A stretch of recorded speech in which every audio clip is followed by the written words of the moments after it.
Hi everyone, it's Erin from the Provincial Farmhouse. Today I have another Christmas in July project for you.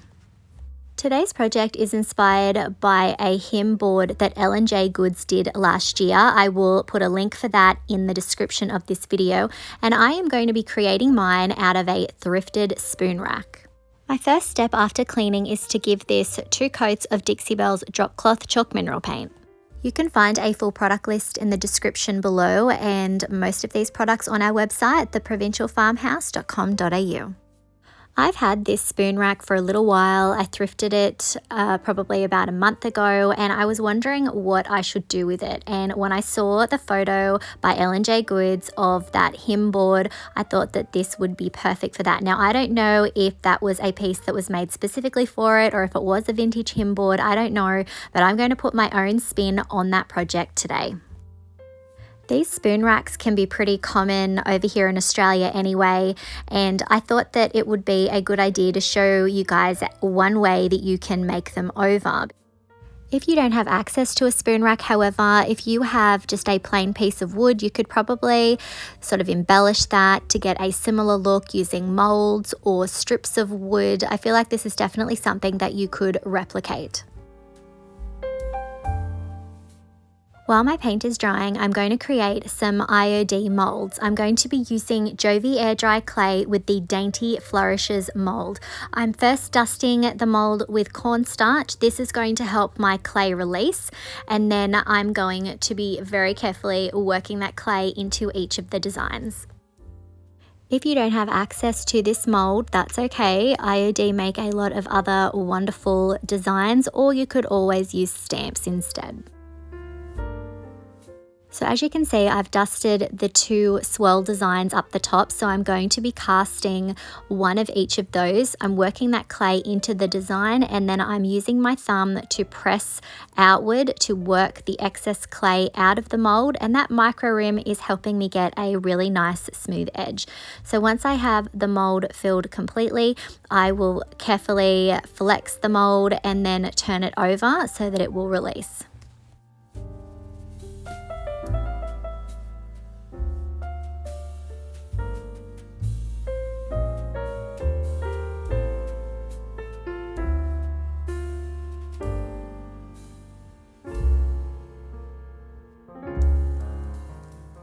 Next, I'm going to cast some of the smaller Dainty Flourishes down the bottom. I like to roll my clay into a sausage kind of a shape, and then I work the clay into the molds, and again using my thumb to push the clay in and also pull off the excess. So I'm going to cast both of those.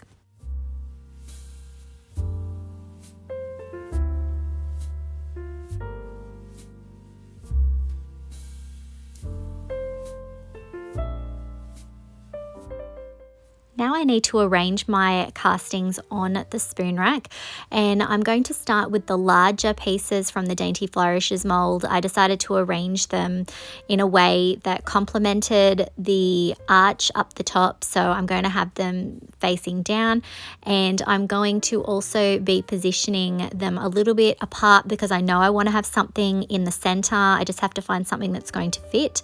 I'm then going to add some of the smaller flourishes down the bottom, and I'm going to have them in the center as well. Now, unfortunately, because of how skinny these are, sometimes they do tend to break. I'm not worried about that because I can just glue them together.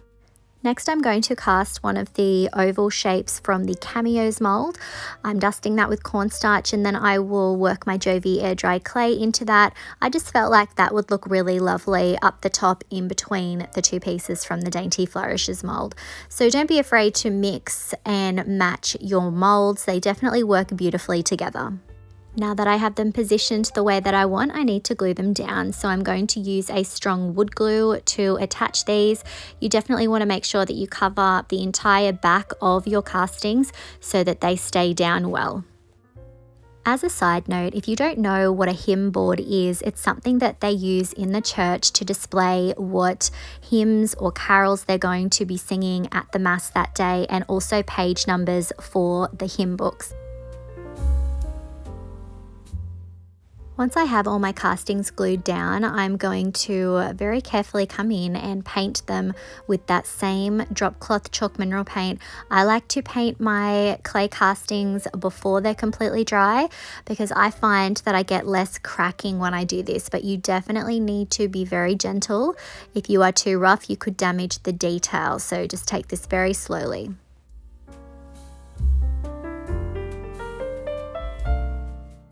While my paint is drying, I'm going to take out some art paper and I'm going to measure and cut some pieces of paper. These are going to be our hymn or our Christmas carol cards that are going to have the title of the different Christmas carols on there. So I just had a little look at how wide I had between the two areas where I want the cards to go and measured that and then trimmed it out. I'm using artist paper here because I find it works well with paint and I want to age these up, so I definitely recommend that you use that.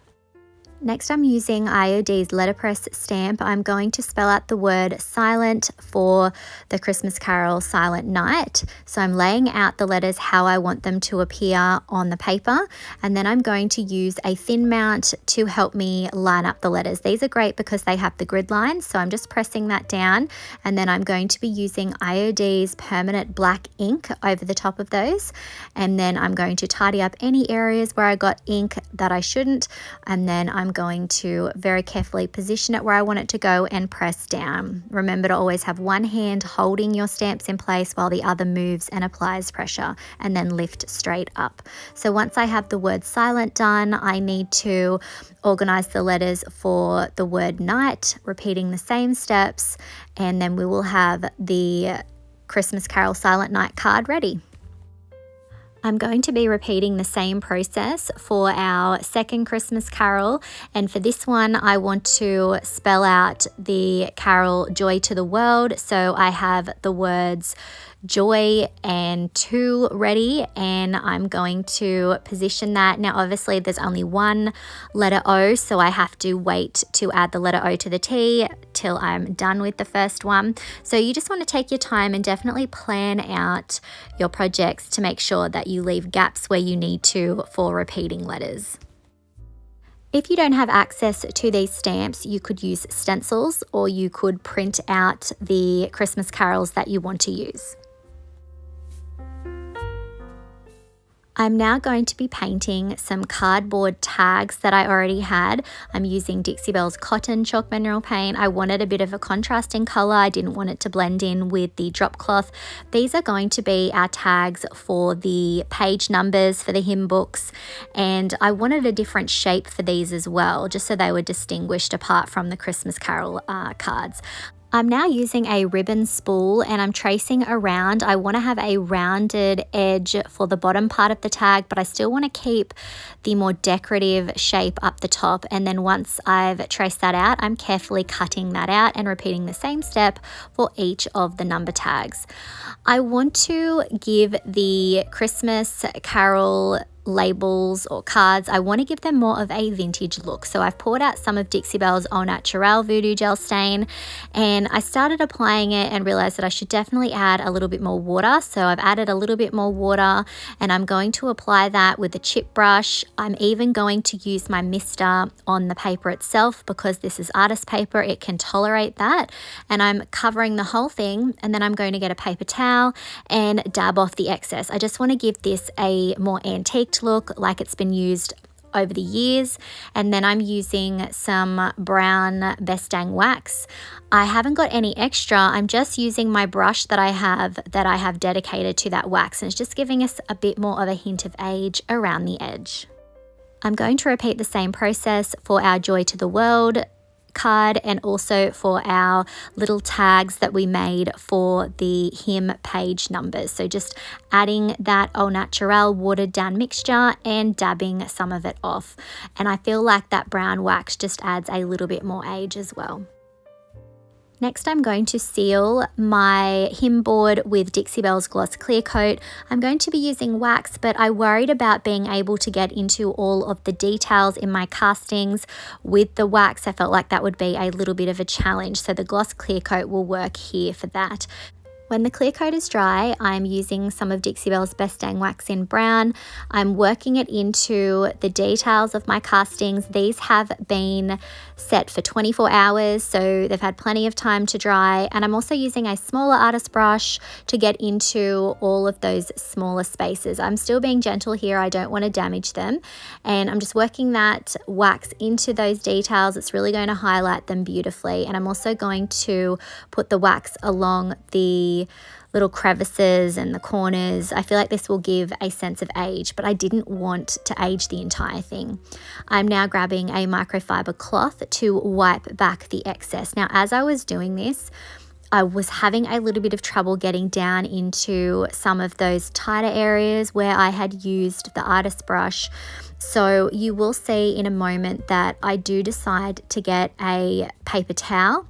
And what I'm going to do is I'm actually going to work that paper towel into the details, and then I'm also using a brush with clear wax as well, and just sort of repeating that process until I was able to get the excess wax from out of those tinier spaces. So this was a little bit time consuming, but it was definitely worth it. So yeah, if you've got a tricky spot, grab a paper towel, grab a small artist brush. I laid the paper towel over the top of the area that I was having trouble getting into, and then I used the brush to work the paper towel into that space to help clear the excess wax. It was definitely time consuming, as I said, but it was worth it. If you didn't want to use wax, you could definitely go with a glaze for this, or you could make a paint wash. I just wanted subtle hints of that age in certain areas. I didn't want to tone the color of my entire piece. I felt like that wax really brought out the details of my castings. Next, I'm going to be grabbing some 220 grit sandpaper, and I'm going to be running it along the edges of the hem board to just create a little bit more of a distressed look. This is, again, just up to your personal taste if you're going to give this project a try.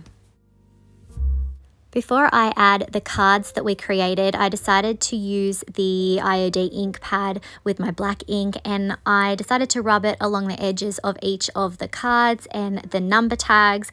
I felt that this added to the aged effect.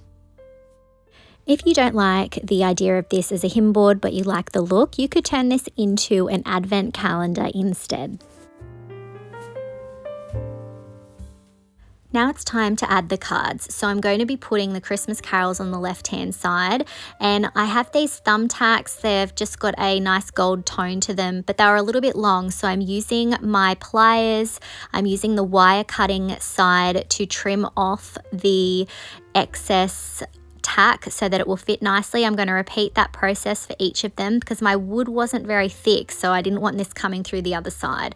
So I'm just positioning where I want them to go and then giving them a light tap in.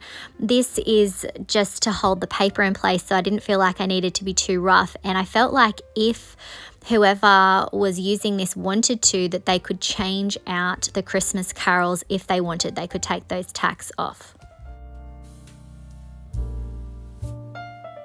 I repeated the same process for the tag below and also for our little numbers.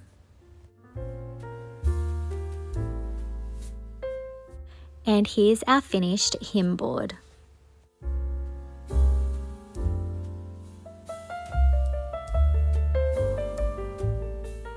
I'm so happy with how this turned out. I want to thank L&J Goods for the inspiration, but I definitely tried to put my own spin on it to make it my own project, and I like to think that I've given people ideas on how they can use those old spoon racks and how they can incorporate IOD molds and stamps to create some beautiful Christmas decor. Let me know what you think of this project in the comments.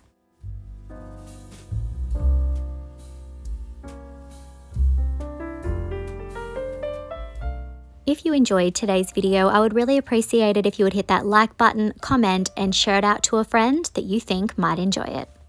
If you haven't already, I would really appreciate it if you would hit that subscribe button and the notification bell. You can find the products used in today's video on our website, theprovincialfarmhouse.com.au. Thanks for watching.